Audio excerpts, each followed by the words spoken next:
I thank God for never taking his hand off of me, because honestly, if he probably took his hand off of me and not was with me throughout this entire process of my life so far, I probably would have been dead already.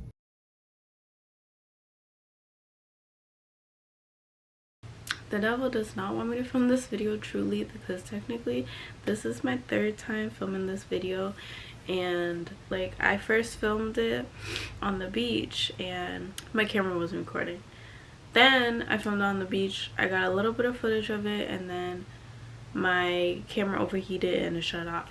So then I filmed the rest of my phone, and then I went to go edit it and I don't see any clips of it on my phone. So I don't understand. The devil is trying to hold me down, but I have my Lord and Savior Jesus Christ, and the devil is not going to hold me down. This video was supposed to be out a long time ago, and then I also just been avoiding editing it. I feel like there's some things that I missed talking about in this video.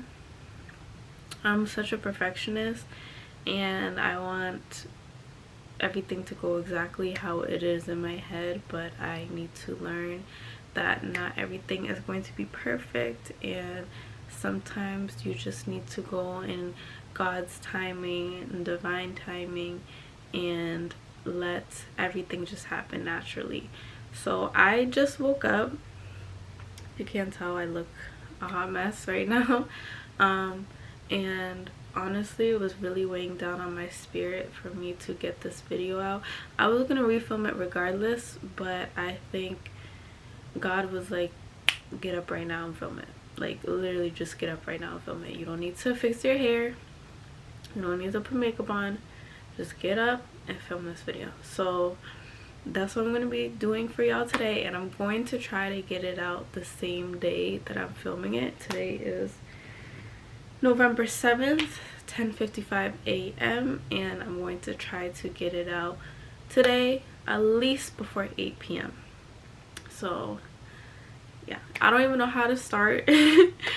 I've only honestly seen a few testimonies on YouTube, and I'm just gonna let the Holy Spirit guide me into speaking, and pray that it's not me speaking and it's the Holy Spirit speaking through me, because I do need a little bit of help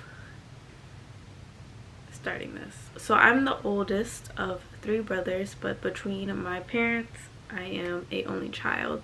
My parents divorced when I think I was about 6, so I didn't really understand what was going on. I just understood that my dad was moving out and I was gonna be staying with my mom.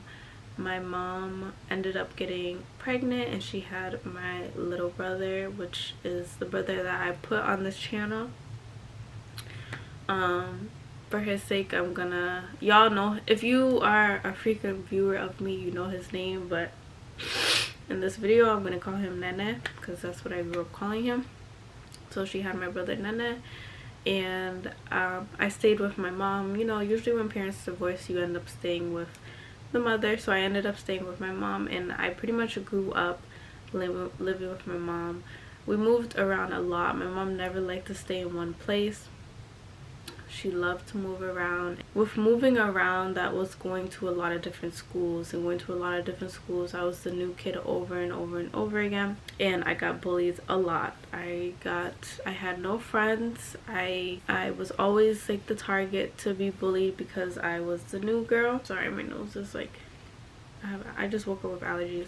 I first started getting bullied literally like 1st grade. Like, I was always really timid and shy, so I would let it happen to me and I would just like not even say anything about it. I remember there was a time, and I think I was in 5th grade, and these girls, I don't know why, they just like hated me so much, and I wore my hair out. I wore my hair in a ponytail because I usually wear my hair in buns, and I wore my hair in a ponytail that day, and this girl cut my hair. And it was like a big thing. I didn't even know until I got home, and my mom was like, what happened to your hair and everything like that. Like, I just endured a lot of bullying, and up until middle school is when I finally started sticking up for myself. And the thing is, the way of me sticking up for myself was me becoming the bully, because I didn't know how any other way to defend myself. The teachers weren't doing anything, and I started to be mean back. It kind of changed me to the person. It kind of changed me into this person for a little bit that was just mean and had to keep this mean girl spirit, which is truly not me. And but that was like my armor, that was like my cloak of protection, and I really hated it. Throughout the years of moving to different places, I've lived in a shelter, I've lived in the crappiest apartments to a nice townhouse. My mom always made sure we had a roof over our heads and clothes on our back and foods in our mouths, but living with my mom was not the easiest. As I got older, like towards high school, living with my mom kind of got a little bit more difficult. We would get into more fights, and that would lead me to going to be with my dad.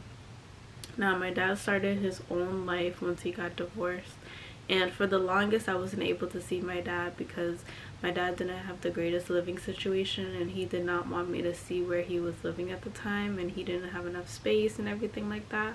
So I finally really got to like transition to live with my dad. Well, I finally got to like spend time with my dad once my dad got a girlfriend.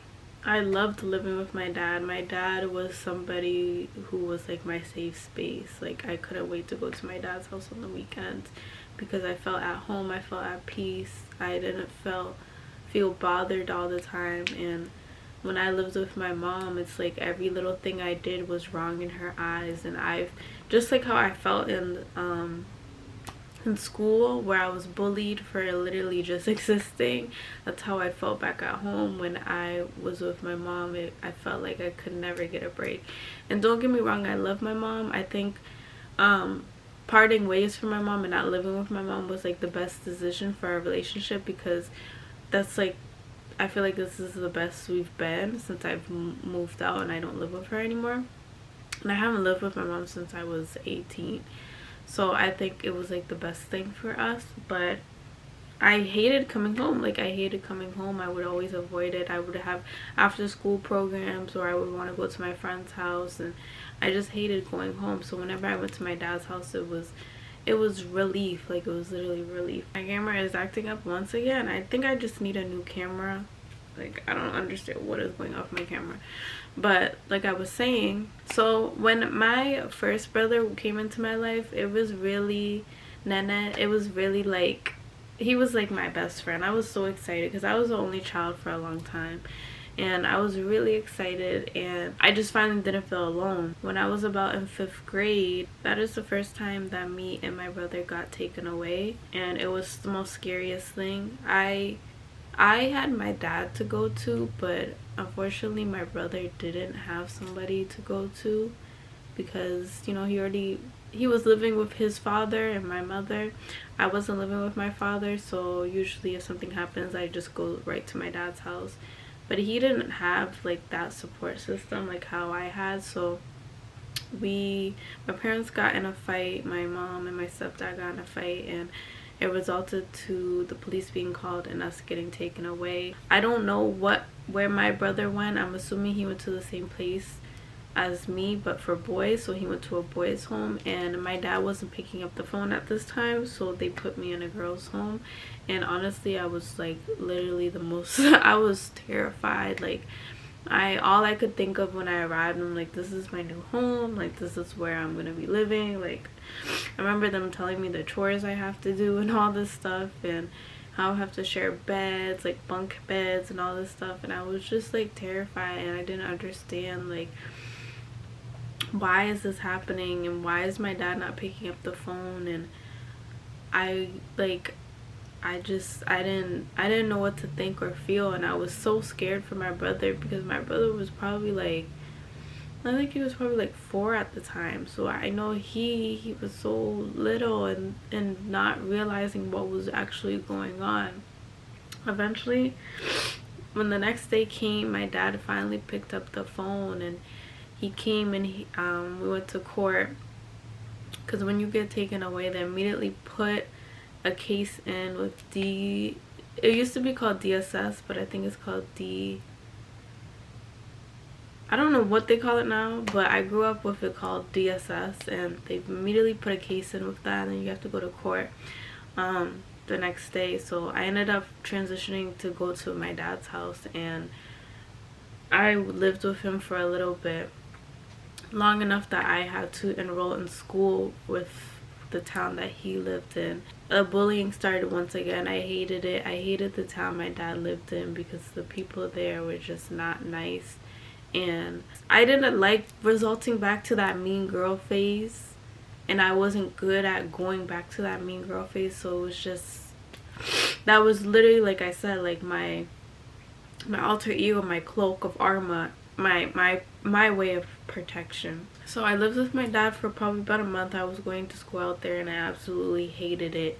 Like, I hated it. My stepmom knew, my dad knew, and it would show a lot in my grades. Like, my grades started to drop. I didn't have any friends. I was depressed. I think that's where depression and anxiety really started to take a hold on me in my life. Now that I'm speaking about it out loud, I think that's where a lot of depression started to build up within me. Finally, like after like literally like less than a month, they took me and my brother back to my mom's house, and I was happy because there was one thing I did enjoy about my mom's house, is that the school that I was in at the time, I loved the school. I had friends, and I didn't feel, I got bullied here and there, but I didn't feel abnormal, and I actually felt like I kind of did belong. And I think because I was there for so long, and since my mom was constantly moving to other places, that at the time that was like the longest place that we remained, I was like literally like relieved to go back home. So going into 8th grade, I felt like I was trying, you know, when you're in 8th grade, you're like transitioning into like puberty, getting ready for high school, and I think I was kind of getting to really know myself at that stage. I had a lot of internet friends at that age too, because I did not know how to make friends in person. So like literally I was like glued to the internet, glued to having internet friends, and I would always be like on Omigo or Uvu. I almost said Ovio. I would always be on Uvu, and I would always be talking to my internet friends. So that was kind of like my safe space, and that's what calmed my anxiety and depression and stuff like that. I never took any type of medication for my anxiety or depression. I like just kind of lived with it. The second time being taken away, because I've been taken away by the state a total of 3 times, and the second time being taken away by the state, it resulted me to going to therapy. They were trying to get me on medication at the time, but I refused. I don't believe in medicating yourself to relieve anxiety and depression. I feel like it adds more to it, and I was, you know, I was a little smarty pants at the time, so I refused it. But I did have to go to therapy, and I absolutely hated it. Therapy is not for everybody, and therapy is not the easiest route to go, because it's not something that you just meet a therapist and boom, you're all better. Like, you have to go through multiple therapists and figure out which one is for you. And at the time I was a little girl. My first therapist was a grown man. Like, I didn't feel comfortable telling him details of my life and what was going on in my life, so I was never able to open up to him. But it was court order of when I got taken away. I lived back with my dad once again. I think I just got taken away this time. My brothers stayed. That was my freshman year of high school. I got taken away, and it's because my mom started a fight with me early in the morning, and she took away I didn't have a phone at the time. Well, I think I did, but I didn't have an iPhone. I had like an iPod. And she took away my iPod. She took away, like, now that I'm saying it, it kind of sounds ridiculous, but it was just like, why are you doing this in the morning? Like, I just didn't understand why she was just picking on me in the morning. But she took away my iPod, and she took away my hair clips and hair extensions or whatever. I don't think I had a wig at the time. I would wear hair clips. And she forced me to go to school. Like, in her eyes, I looked ugly, so she forced me to go to school looking ugly. And I remember just entering the building. I was late. I used to be late to school every day. I remember entering the building literally feeling like the ugly duckling and just crying my eyes out. There was a point I was sitting in class, and I was just bawling my eyes out. And one of my classmates was like, you should go to the counselor. And I didn't realize at the time, when you go to the counselor and you tell your personal business, you are probably gonna get taken away. So I ended up getting up and I went to the counselor and I told my guidance counselor everything that happened, and I kind of had a feeling that I was not going to go home at all, because I ended up staying in the guidance counselor. This was literally first period, and I ended up staying in the guidance counselor until after school that day, like literally eating lunch that day, telling her everything that happened. So it resulted to me getting taken away the second time. I lived with my dad, transitioned schools there. I hated schools there. It was absolutely the worst. I got bullied because of my looks, in a sense of, not that I looked ugly, but I wanted attention. I wanted attention to feel good about myself. So I would wear a lot of makeup and I would show skin and I would act a certain way. Mind you, it was just a facade. It was all an act. It gave off the impression that I was like fast and easy. Mind you, I was literally like a virgin. So these boys in the school would like sit here and spread rumors about me and say I did all these disgusting things. Mind you, I'm like the new girl and I'm a virgin. I've never done any of these things that they were talking about whatsoever.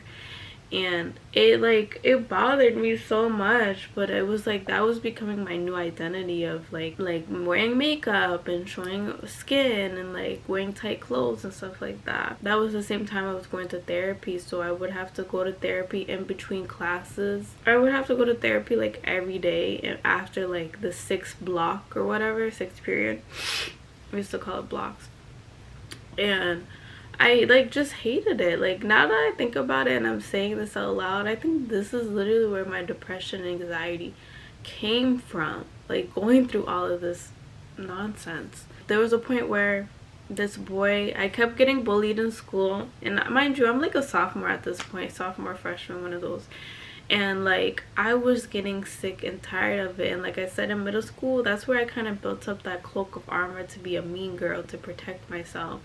And I would always go back into my shell and like get rid of that ego, but it came back out this time. And I got into this argument with this boy because he would not stop bullying me and he wouldn't just leave me alone. And the teacher was doing absolutely nothing about it. Like they never do anything about it. So I turned around and he was sitting behind me, I was sitting in front of him, and he's trying to say that I bleached my skin because I don't know, like I don't know where the bleaching of the skin came from, but I did at this school district. I went to school with a lot of darker skinned people, and there wasn't a lot of people who were like mixed. I'm mixed, by the way, if you can't tell. But I didn't go to school. My congestion is like beat in my ass. So I went to school with a lot of like dark skinned people or either white people. There wasn't a lot of mixed people in the school. So this boy literally like would taunt me and say how I bleached my skin and this and that, and I'm like what are you talking about? And I remember it was in biology class, and like I got so fed up. I turned around and I told him, like, if you don't I swore, I was like, if you don't effing stop, I swear to God, I will shoot you, blah, blah, blah. And it was bad because I was screaming and yelling, and it was giving very much school shooter. So obviously the school suspended me because you're not going to just sit here and make a threat up in the school.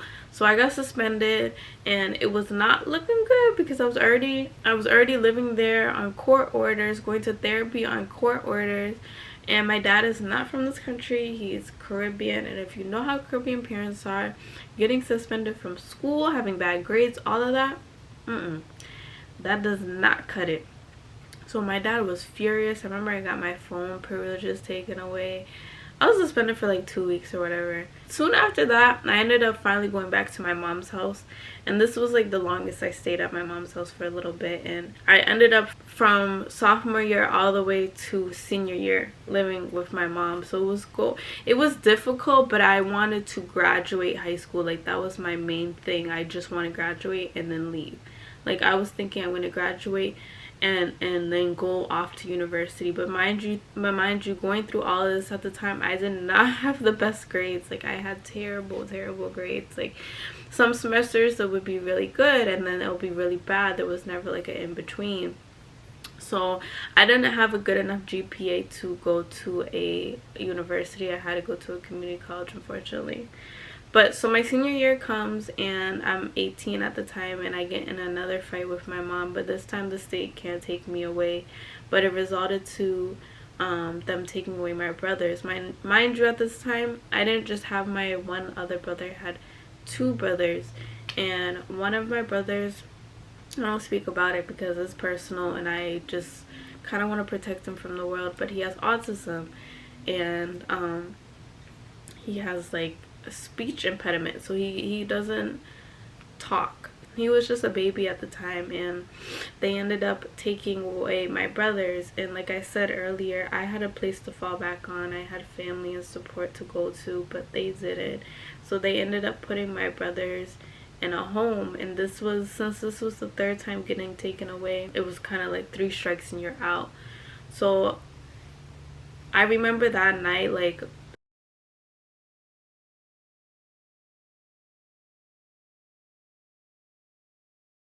the police came, broke down my door, and they took away my brother, and they just like left me alone. They arrested my mom and they took away my brothers and left me alone, and I had to call my dad because the door was now broken off of the hinges and anybody could just walk up in the apartment and steal or kidnap me, anything like that. So I had to call my dad, and my dad ended up staying with me. He slept in the living room where the door was like broken, so I would be protected, because this happened in the middle of the night. We couldn't just leave the apartment because it had no door on it. So every time the police was involved in my life, it was literally like chaos. Like, that's why for me personally, I do not mess with the police. I don't care for the police. I'll handle myself. I'm not calling no police unless I'm literally bleeding out, dying. I still don't even think I'll call the police. I'll probably call the fire department. Like, I do not mess with the police. They just cause nothing but chaos in my life. Yeah, like I said, I was 18, so I just ended up making my own decision and staying with my dad permanently. And I already started college living at my mom's house, so my dad would drive me to my college every day to go to classes until the semester was over. And that's when I transferred to schools to where he lived. So that's kind of like one of the main reasons why I don't live with my brother, is because of being taken away by the state multiple times. And I know, because people who, if you watch me and videos with my brother and you always think like, why doesn't this girl live with her brother? That's literally why. For the longest, I did not want to share this because I felt like it was really personal, but at the same time, I put my life on the internet and it looks like I live like this most perfect, amazing life, and it's like, no, like, I went through a lot in my life. I want people to not look at me and think I live this perfect life. Like, I'm human too. I went through a lot, and you're not alone if you're going through something like this either. Like, trust me. We're all going through something. That's why I'm making this video too, to help somebody out, to show you, like I said, I am not perfect. Just because I put my life out on the internet and I edit things a certain way for it to look all nice and cool and like I'm living the best life, it's not. That's how the internet is supposed to be. Nobody is going to show their downfalls and the negative sides of their life on the internet, because nobody would want to watch that. Yeah, that's pretty much why I do not live with my brother. So the next phase into my life is when I started living with my dad full time. I graduated high school and I was going to college over there. I started to get really, really depressed, and I did not even have a license at the time. I didn't have a car, nothing like that. I ended up actually getting my license around 21, but we're not even there yet. So I remember telling my dad, I'm like, I'm really depressed. I don't know, like, I kind of hate living here and everything like that. And he was like, you need to get a job. So I was like, okay, I'm gonna get a job. So I ended up getting this job and meeting, literally like 1 or 2 weeks in of getting this job, I ended up meeting this boy who worked in the same department as me, and I really liked him, and we ended up like hanging out, and then we started dating like off the bat. And I guess now that I think about it, like, I'm not gonna lie, I'm the type of person, when I like somebody, I'ma just go in for the kill. and I was attracted to him. I didn't know how to approach him to want to hang out with him. Like, I didn't want to just be like, hey, you want to chill? Like, I grew up seeing people smoke. My parents, everybody smoked my entire life, and I vowed to myself that I'm never gonna smoke since I've seen it my entire life. But I thought this would be an easy way of hanging out with a boy. So I never smoked before, but I asked this boy that I was working with, do you want to chill and smoke? Because I heard him over talking about how he'd be smoking. So I was like, you know what, like, this is gonna be like my little leeway of trying to get to know this boy. So I'm like, you know what, I'm gonna act like I smoke. I asked him to chill and smoke, and we did, and then we kind of literally just started hanging out, like, from that day on, every single day for the like next year. And he ended up becoming my boyfriend. And we would smoke, since we worked together, we would smoke every single day before we go to work, after work, and then we'll just have sex. Like, nothing. Like, smoke, get high, go to work, have sex. Smoke, get high, go to work, have sex, like, every single day. In my eyes, he looked perfect to me because we never fought. He was funny. I really like a guy who can make me laugh. So we never fought. He was funny, and we were always having sex. And he was like my first serious boyfriend. So I didn't really know what love was. I thought being with him and not arguing and having sex and just having a good time was love. So I thought that was love, having sex and getting high and hanging out all the time, and it really wasn't. Hanging out with him all the time is what killed our relationship. I was really clingy. I am still a clingy person, but I definitely fixed a lot of my clinginess. Like, I've been working on it, and I would say I'm much better than I was then. Yeah, I thought being intimate and having sex was the best way to get close. And I didn't even speak about this, but it's coming to me now. In high school, after like sophomore, junior year, I started to have sex. I lost my virginity at 16, so I would have sex with guys that didn't even really care about me, and I thought that was love because nobody taught me love. I watched my parents get divorced at such a young age. I did not know what love was. Like I said, I thought it was having sex, and it's weird because now that I think about it, I always like would take a small break of having sex and then get back into it. So when I met my first boyfriend, my ex, I wasn't having sex with anybody at the time because it's like my body, it's like, this is why God is so good. God remained with me throughout my entire life, and he is still with me currently, because even though I wasn't aware of it, it's like he wanted me to save myself and protect myself. So I would go through little periods of where I would not have sex, and then I would find somebody where I was like, okay, I feel like I can open my body up to this person. And that was my ex in this case. We constantly had sex, and I really thought that was love. And so to the point where when he broke up with me, it was literally like killing me inside, and I would still hang out with him just to have sex, just to feel that close, intimate bond with him, thinking us having sex and getting high is what's gonna keep us together and keep us close. And no, like, it literally didn't. I think it made it worse. That's when we actually did start arguing and everything like that, because he was single, but he was having sex with multiple women, and I didn't like it because he would have sex with all these girls and then come back to me and then have sex with me. And it was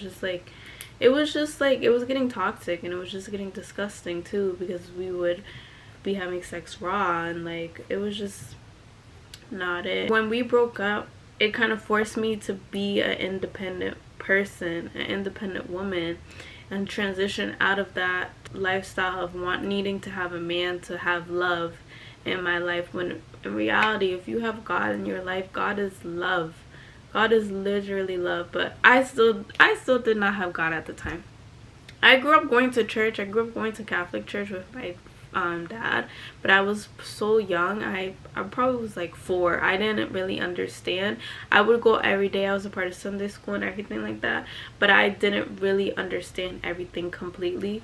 So it's like I had a glimpse of God in my life, but I didn't have him like how I have him now. The breakup kind of transitioned me into start being more independent. That's where I finally got my license, because for the longest time my ex would drive me around everywhere. Even after being broken up, he would drive me around because I didn't know how to drive and I didn't have a car. And when we were together, we did everything together, which is like the cleanliness. We worked the same jobs. We ended up losing the job that we met at and then worked another job, and we went to the same school together. So we were like just like always together. So when we broke up, it was like, okay, like I need to like do these things on my own. It really motivated me to go and get my license and get a car and do all that stuff. And I was really proud of myself. Okay, at the time when I was in a relationship with him, since I was so clingy, I kind of just lost all my friends, and I let myself just lose all my friends because I spent all my time on him. So when we were broken up, I kind of had to make friends, and luckily I still had some friends that I did make when I lived at my dad's house, because I did make some friends when I lived at my father's house, but I didn't have a whole group of friends, and that's where I was living at the time. So I luckily still had some of those friends, but I didn't have all the friends that I did have before I met him. So my friends, the way they would try to get me out this rut, I really wanted to go out clubbing so bad. I was like 21. I wanted to go out clubbing so bad. It was kind of unfair because while I was in this relationship, my friends were already living that part of their life of going out to the clubs and experiencing that nightlife at 21, and I'm like such a late bloomer. I didn't get to experience that really until I turned 22. So fast forward to finally like getting out of that mindset of being with my ex, I ended up traveling for the first time at 21, and that's where I think I really started my spiritual awakening of realizing there's so much more to this world than this little town that I live in. And I could really sit here and dream big. Like, life is not impossible, and I have such a big road ahead of me. And it made me want to go out and try for more, and that's where I started YouTube. It was 2019. That's where I started my YouTube channel. For the longest time I did YouTube in like 2015, but I would do makeup videos and I wouldn't speak. So 2019 was like my breakout year. I was like, I'm gonna vlog, I'm gonna speak on camera, I'm not gonna be shy because I am such a shy person. I'm like, I'm not gonna be shy, and I'm gonna put myself out there. So when I traveled, I went to California. That's where I kind of like broke myself out of there. I met much bigger YouTubers, like really big YouTubers, and it made me realize like, okay, like, girl, like, you got this. Like, these kind of people want to hang out with you. Like, why are you sitting here doubting yourself? Like, you have the potential. And then boom, I'm thinking it's about to be a great year, child. Boom, after 2019, 2020 happens and COVID strikes. And COVID happening, that resulted me into staying in the house. And I think COVID was a blessing in my life, but a curse on the world, because I became celibate for the entire year because I was terrified of getting COVID. So I stayed in my house, and my parents, my dad and my stepmom, they did not want me to be leaving the house. They did not want me to be leaving the house and coming back and bringing COVID in the home. Like, no. So I literally like secluded myself, and that's where TikTok became really big because everybody was quarantined. And I started growing my TikTok account. I started focusing really heavily on my social medias, specifically TikTok, but I was focusing on my YouTube too. And I was starting to have like social media be like my outlet of whenever I felt like sad and stuff like that.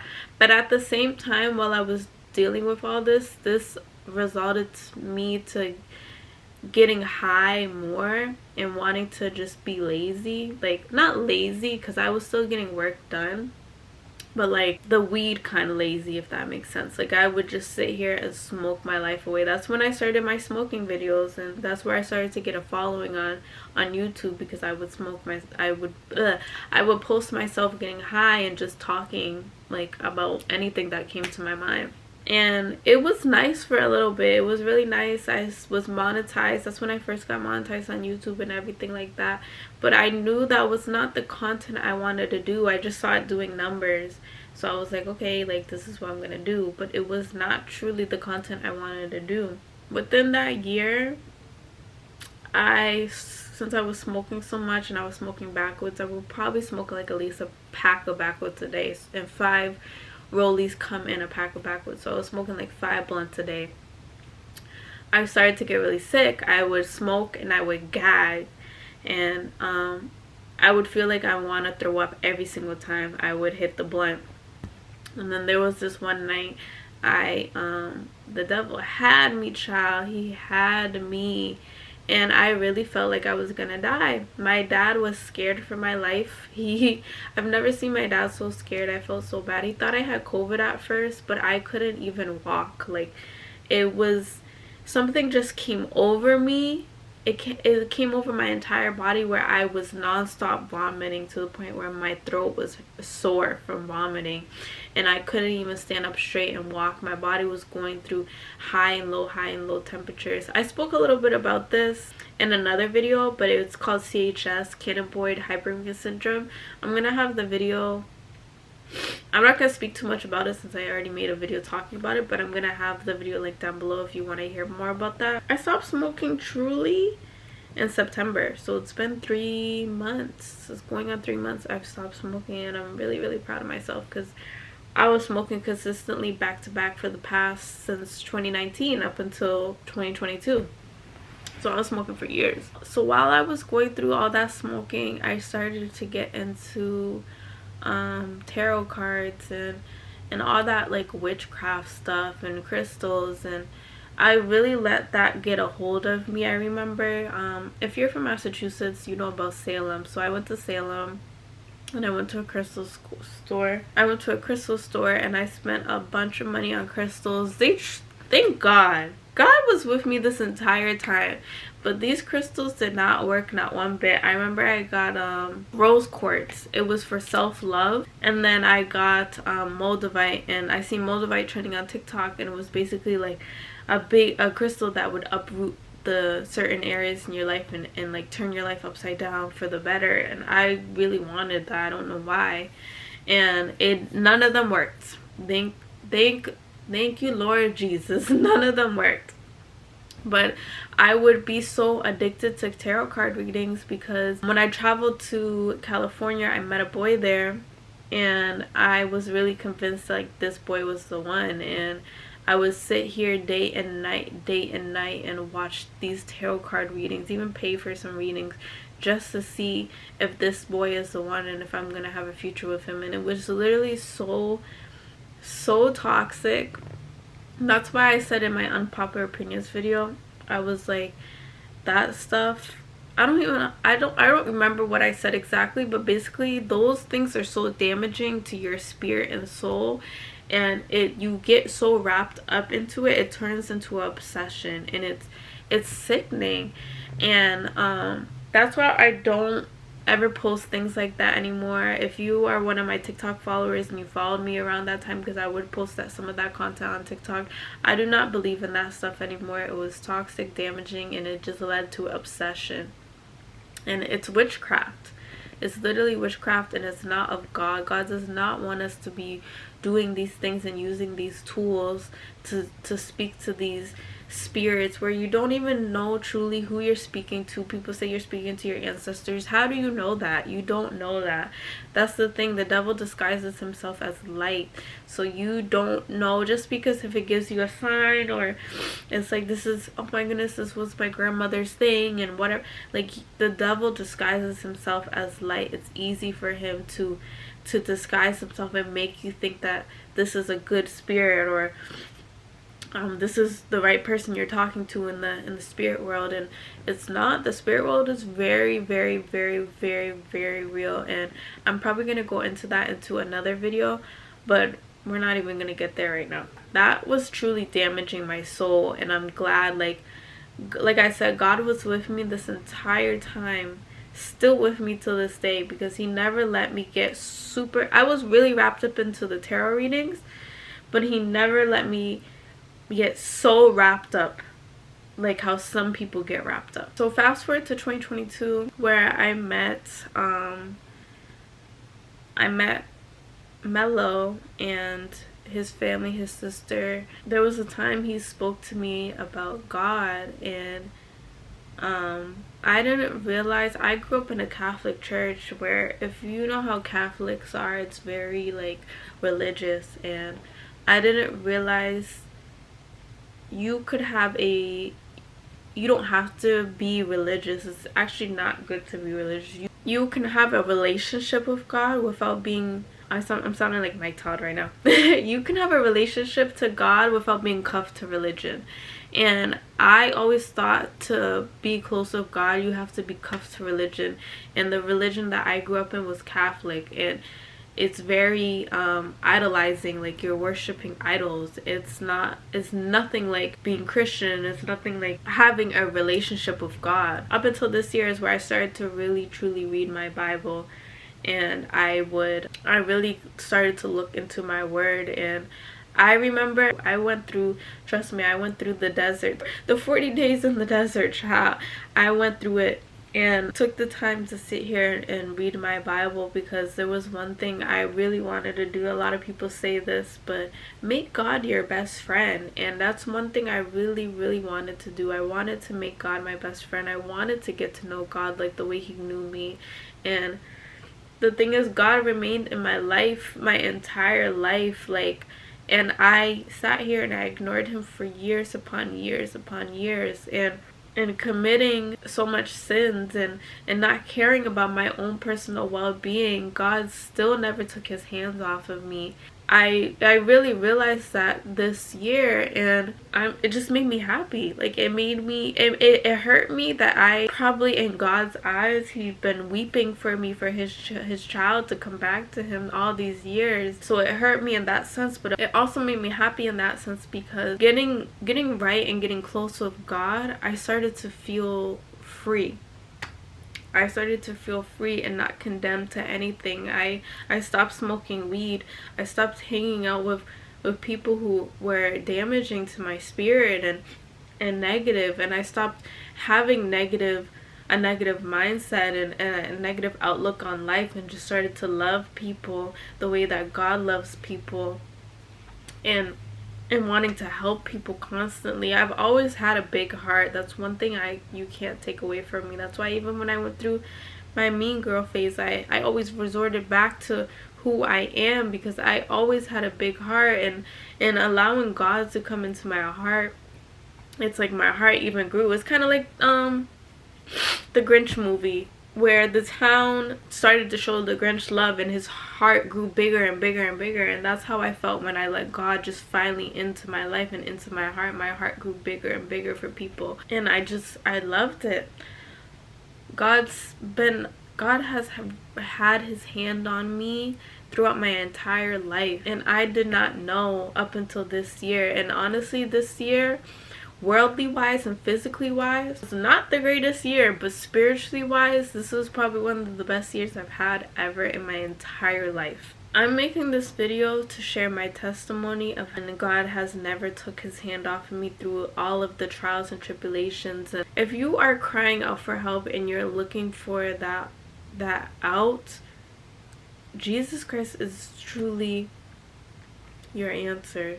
God is your answer. Once you accept Jesus as your Lord and Savior and realize that this man died on the cross for all your sins, and still constantly forgives through the mistakes that we make in life to this day, you will be set free. I'm not sitting here and saying, like, once you accept God into your life is just going to transition to this most perfect life, and you're never going to have depression, anxiety, and all this stuff. I'm not trying to say that. I still get depression lingering around me, but I no longer have the spirit of depression resting on my body every single day I wake up and I live my life. And same with anxiety. And I'm not a perfect person. I still make mistakes. I still sin when I don't even realize I'm sinning, or I sin and I make a big mistake. And I'm not trying to say that either. I'm not trying to say that you have to live this perfect lifestyle in order for God to accept you, because that's the thing. God accepts you whoever. My camera died, but I guess I should start wrapping this up. God will accept you in whatever way you are. He made you this way. God knew that you will go through these trials and tribulations, and that makes you into the person that you are today, that perfect creation that He made you to be. I thank God for never taking His hand off of me, because honestly, if He probably took His hand off of me and not was with me throughout this entire process of my life so far, I probably would have been dead already. I honestly probably would have been dead already. And throughout all these tough moments through my life, after everything in my life, God still remains with me. And that's why I can never forget about God. That's why I have all glory to Him. He has never let me down.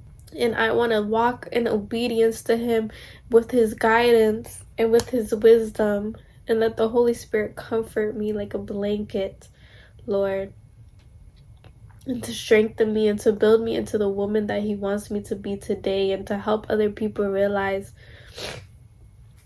that it is okay, that it's okay you make mistakes, that God will forgive you, and He still loves you whatever way you are. I don't want to sit here and cry on camera. This is not, I tried my best to not cry. But I'm just gonna try to end the video here, because the tears are just gonna keep flowing. But I hope if you came across this video helped you out, and I hope you realize that you are not alone, that you're not the only person in this life going through struggles, and you've never been alone, because Jesus has been with you this entire time through all your struggles. And I know you probably may think, why did He let me go through these struggles? But it's to build the person that you are today, so you can find Him and look back and realize that He never took His hand off of you. Just remember that I love you and Jesus loves you.